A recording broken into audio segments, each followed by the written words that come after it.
My sister took over my spare room, just for a few weeks. When I got tired of the noise and the strangers, I told her to go, and she claimed our parents said the house wasn't mine. What I did after that made her regret moving in at all. When I first bought the house, I walked through it in total silence for almost 20 minutes. No furniture, no people, no shoes by the door, no one's energy but mine. It wasn't big, nothing glamorous, but it was mine, paid for, earned, and quiet. That mattered more than square footage.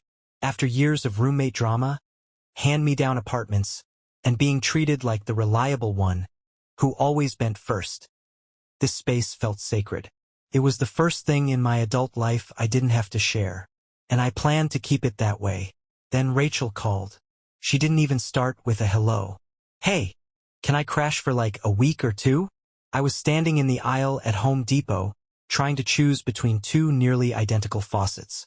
Her voice shot through the speaker like a gust of wind I didn't invite. "What happened?" I asked. A heavy sigh. "I broke up with Travis. For good this time. I'm out. It's done." It wasn't the first time she'd said that. In fact, I was pretty sure it was the third final breakup in less than a year. Still, I said, "I'm sorry," because that's what I always said. Then came the pitch. "I just need somewhere to land for a little while. Like 2 weeks, max. I've already been looking at apartments. I don't want to go back to mom and dad's." There was a pause.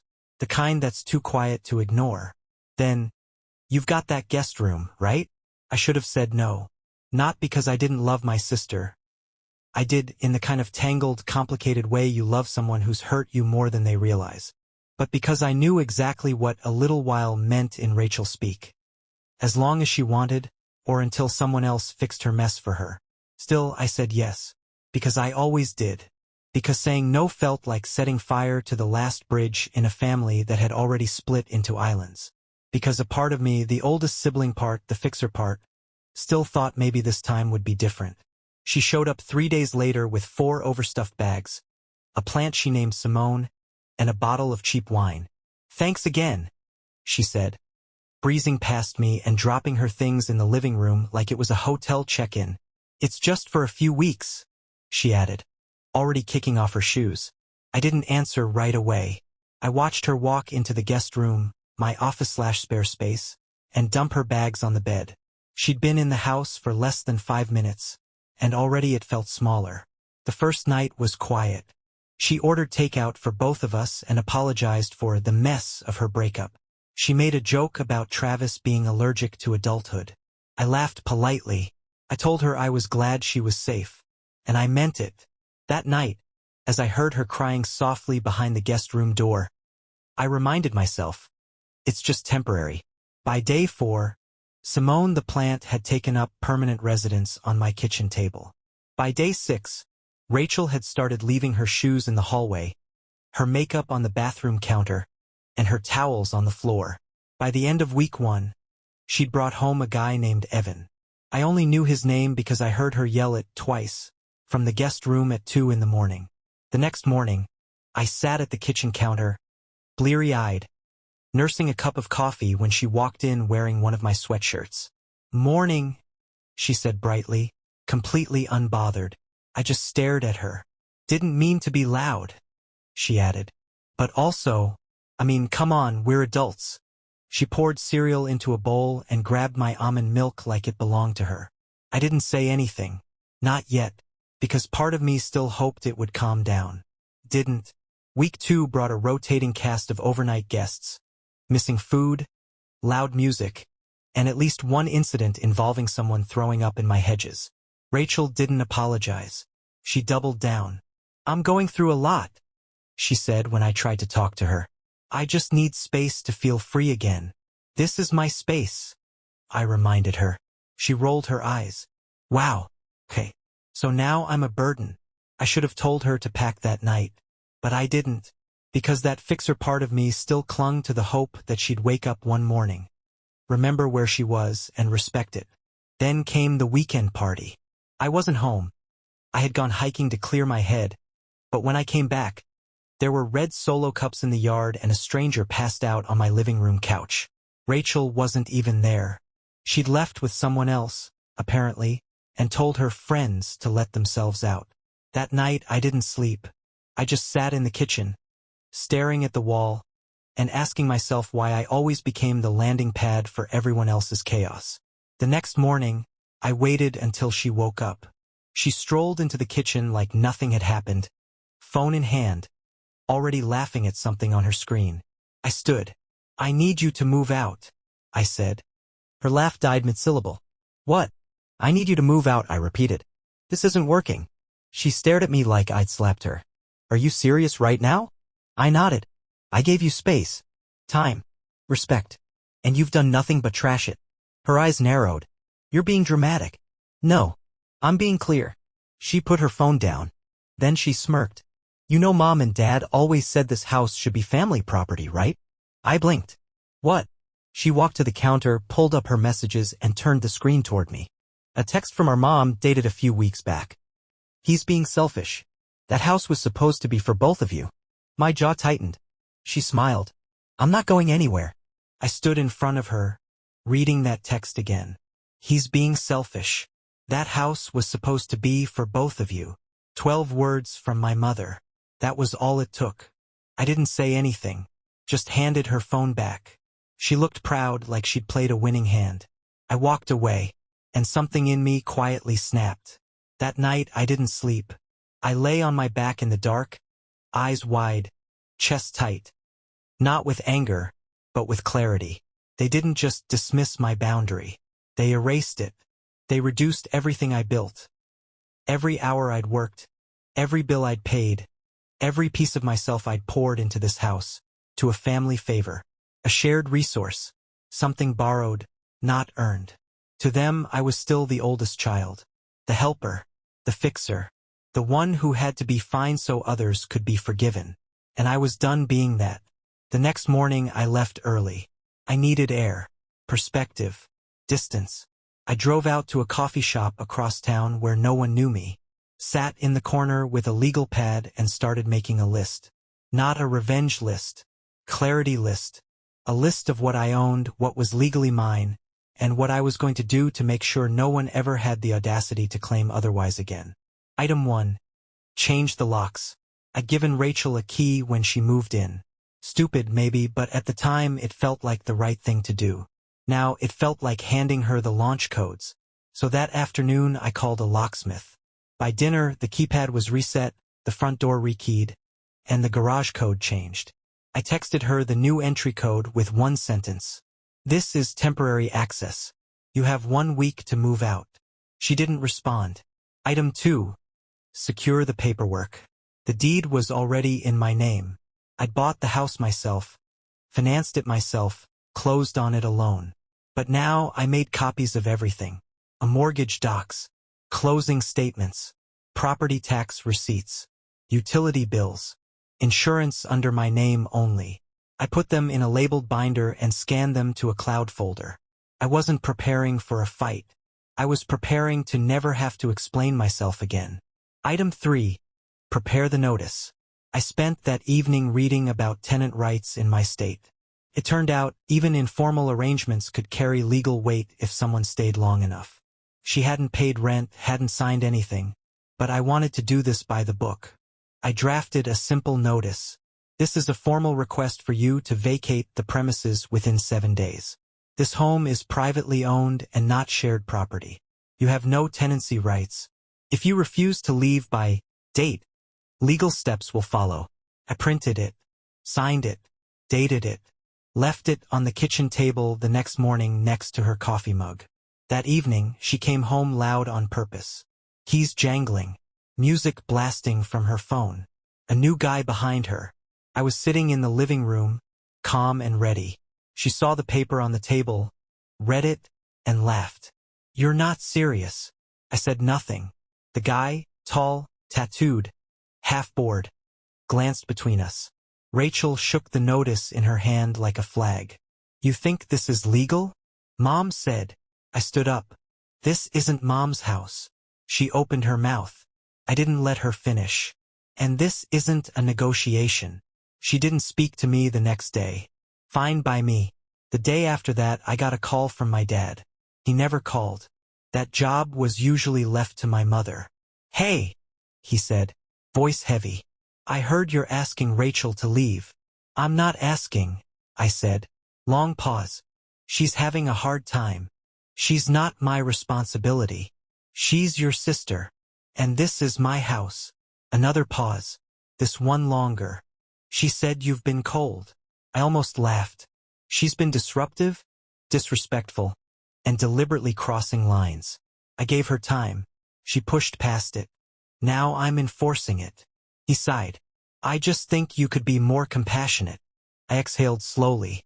"I think you and Mom could stop enabling her and pretending I don't exist unless she's unhappy." Silence. Then he said it. "I didn't know you felt that way."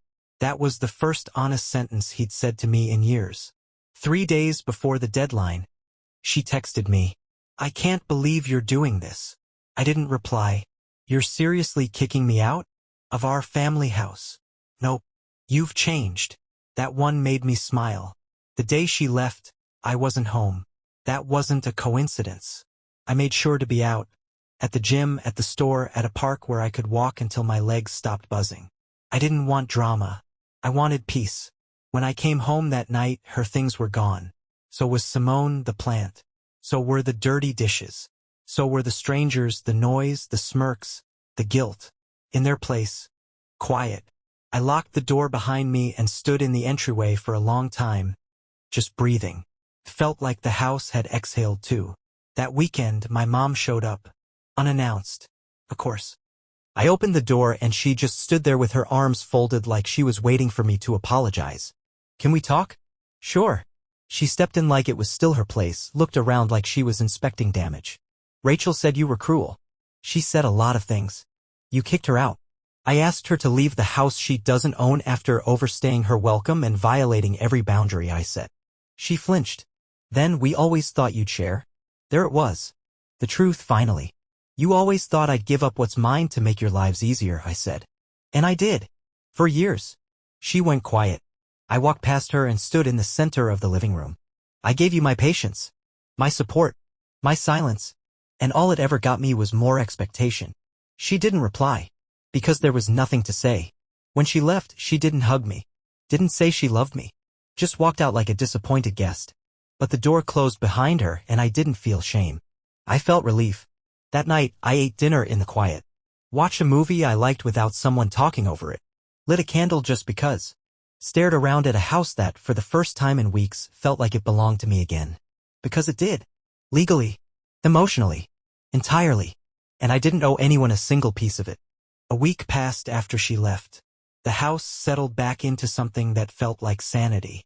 No music vibrating through the walls. No unfamiliar shoes by the front door. No strangers in the kitchen eating my leftovers. Just me, a clean floor, and the silence I used to call loneliness, but now realized was peace. I thought maybe that would be the end of it. It never is. The first message came from my mom. Subject: "Let's talk." Short, cold.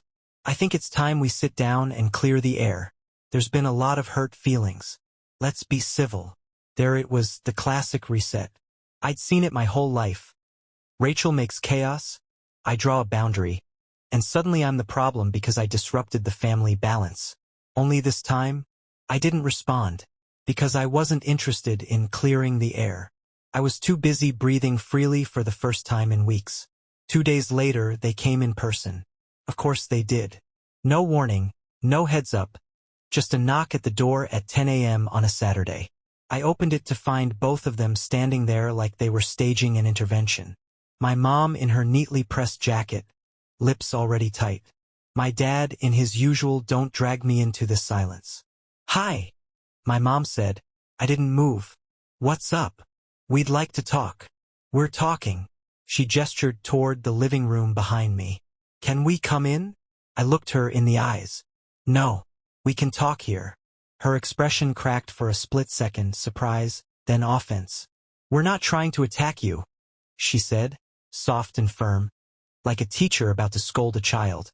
"Good," I said, "because there's nothing to argue about." Dad shifted beside her but said nothing. She tried again. Your sister's going through a lot. She went through my house. I cut in. She disrespected my space, invited strangers into my home, ignored every boundary I set. And when I asked her to leave, she weaponized your words to try and guilt me into letting her stay. Mom flinched. That's not fair. It's not. I asked. You said this house was supposed to be for both of us. She glanced at Dad. He looked at the floor. I didn't mean legally. No, you meant emotionally, symbolically, the kind of thing that sounds generous but gives Rachel full permission to claim ownership of something she didn't earn. Her mouth opened, closed. We're a family. We are, I said. And family means mutual respect, not entitlement, not manipulation. The air on the porch got colder. I stood in the doorway, fully calm. I wasn't raising my voice. I wasn't swearing. I wasn't even angry. I was done. And they could feel it. That's what made them nervous. We just don't want this to become permanent, she said finally. This tension. I looked at her. It already is. She blinked. What? This isn't a rift. This is a shift. I'm not stepping back into the role you put me in. I'm not the one who swallows everything anymore. My dad finally spoke, voice low. You're saying you're cutting us off? I shook my head. No. I'm saying I'm done letting you define the terms. They left not long after. No hugs. No apologies. Just a long look from my mother, a quiet nod from my father, and the slow sound of their car pulling out of the driveway.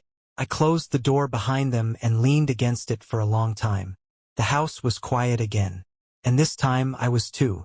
That night, I sat on the couch and opened the messages Rachel had left me. There were 5. All unanswered. You took it too far. It was just a rough patch. You always act like you're better. Don't expect anyone to stand by you. You'll be alone, and it'll be your fault. I deleted them one by one. No ceremony. No drama. Just delete. 3 weeks passed. No word from Rachel. No follow-ups from my parents. No requests. No invites. No guilt. Just silence. And I didn't chase it. Because silence, when you've lived in constant noise, is not loneliness. It's freedom. I started fixing the house. Small things first. Repainting the guest room. Deep cleaning the carpet. Replacing the curtain rod she broke when one of her guests tripped over it. Then bigger things, installing a smart lock, changing the Wi-Fi password, organizing the paperwork drawer with every utility bill, mortgage record, and insurance form I had. I wasn't just cleaning up her mess. I was reclaiming my space. I also started saying no more easily, to extra shifts at work, to weekend family meetups, to favors that sounded like obligations dressed as compliments. Each no was a yes to myself. And every time I did it, the ground under my feet felt more solid. A month later, I got a text from my dad. Hope you're well. We're having dinner Sunday. Your mom made that thing you like. I stared at it for a while. The version of me from 6 months ago would have jumped to say yes, hoping maybe this time things would feel normal. But I didn't need normal anymore. I needed honesty. And I wasn't going to beg for it. So I replied. Thanks. I'll pass. No explanation. No soft landing. Just truth. I didn't go to that dinner. Or the next one. Or the birthday brunch they tried to guilt me into in early spring. And when I didn't show, something amazing happened. Nothing. The world didn't end. No one crashed through my door demanding I come home. The sky didn't fall because I chose myself. One afternoon I came home and stood in the hallway, sun coming through the windows just right, the kind of quiet that fills your lungs instead of your ears, and I realized something. I wasn't angry anymore. Not at Rachel. Not at my parents. Not even at myself. Because boundaries aren't walls you build out of rage. They're doors you close because the room behind you no longer feels like home. It's been 6 months since Rachel moved out. The house is quieter than ever. Not dead quiet, steady. Breathing quiet. A kind of silence that feels earned, not empty. The kitchen stays clean.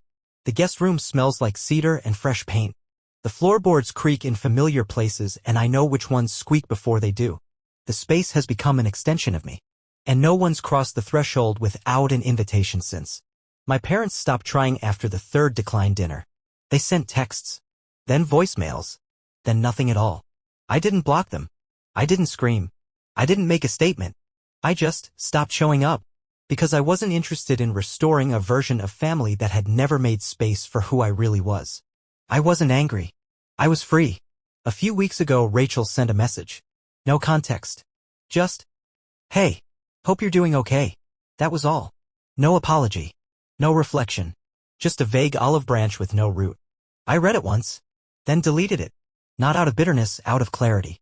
Because I knew what came next, the slow attempt to reset, to skip over the hard part, to pretend it hadn't happened. But I lived it. And now I don't erase things that shaped me. I just choose not to reopen what's already been closed. These days I wake up when I want to. I make breakfast slowly. Read with my phone turned off. Go for walks with no destination. Sometimes I sit in the backyard with a cup of coffee and nothing but the sky for company. And I smile. Not because things are perfect, but because they're mine. I refinished the guest room. Not for visitors, for me. Bookshelves lined the walls now. A reading chair in the corner. A record player with speakers that hum low and clean. No sign of Rachel. No trace of her presence. Only the echo of a boundary that finally held. Every now and then someone from the outside circles back. A friend of the family. A distant cousin. One of Mom's friends from church. They call, text, or mention in passing. "Your mom misses you. Rachel said you've been cold." They're family, you know. And I say the same thing every time. Yes. And I needed to protect myself. Not with venom. With peace. Because once you reclaim your space, you no longer need to defend it. You just live in it. I've stopped explaining. Stopped overthinking. Stopped wondering if choosing myself made me selfish. It didn't. It made me whole. Last week, I hosted someone for the first time.